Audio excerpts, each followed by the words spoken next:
Hi guys, and welcome to another video. In this video, we're going to learn what exactly is a combat gauze or a Z-Fold bandage. We're going to learn first what is it, why is it important, and how to use it. I hope you're excited, and let's dive in.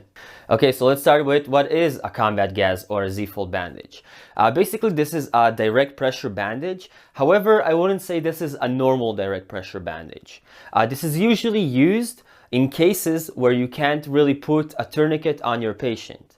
And I know this is kind of confusing because it is direct pressure, but actually this is not meant to replace a first care or a personal bandage, but it is usually used in situations where you can't really put a tourniquet on your patient. So for example, if your patient is massively bleeding from his shoulder or from his butt, then, well, we can't really put a tourniquet on those areas, right?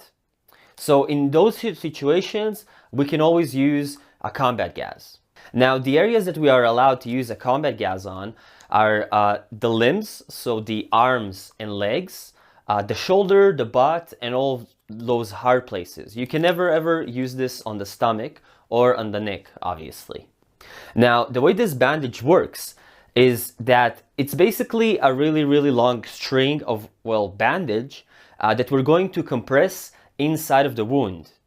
Now we're going to try and locate the exact spot of the bleeding, and we're going to put more and more pressure on that spot by compressing this kind of a string of a bandage inside of the bleeding spot.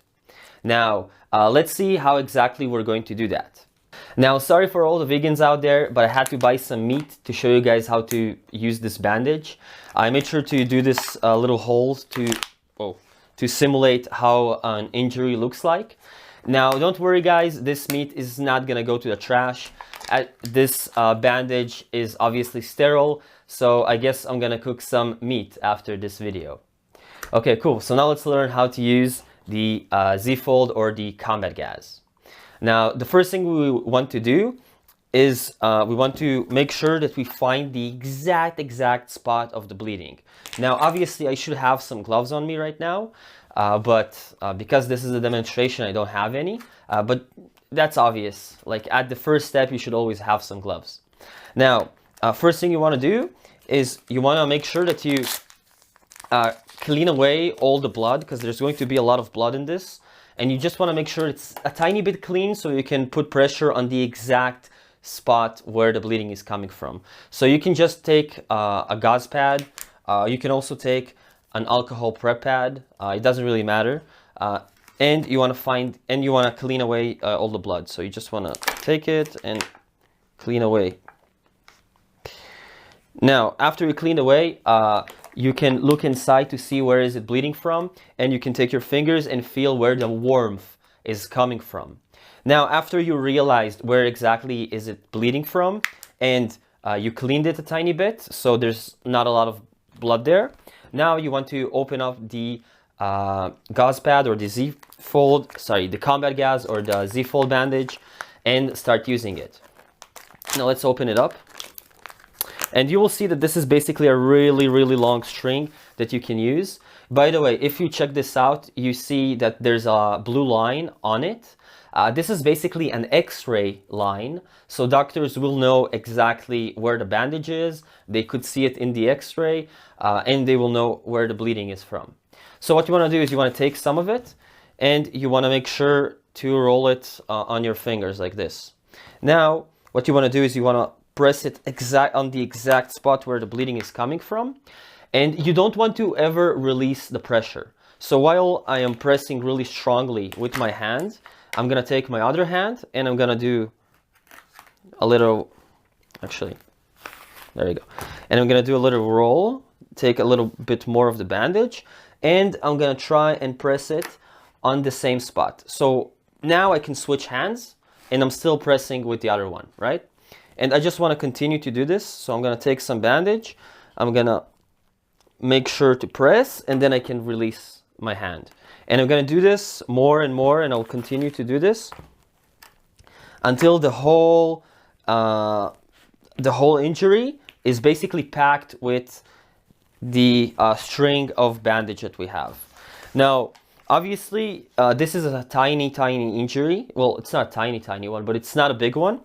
And we will have access bandage after we finish packing this up. So after we finish packing this up, if we have a ton of access, we can just cut it away. But if we have just a few, just a little bit more access, that's actually a good thing. Because what we want to do is, after we finish packing all of this, we want to press our hands on the access bandage and make sure that we put pressure on the injury and hold it for 3 minutes. Okay, so we can't release it until we held it for at least 3 minutes. So that's what we're gonna do right now. Obviously, I'm not gonna do it for 3 minutes though. And after I did this for 3 minutes, the next step would be to wrap around a bandage around it so it will continue to put pressure.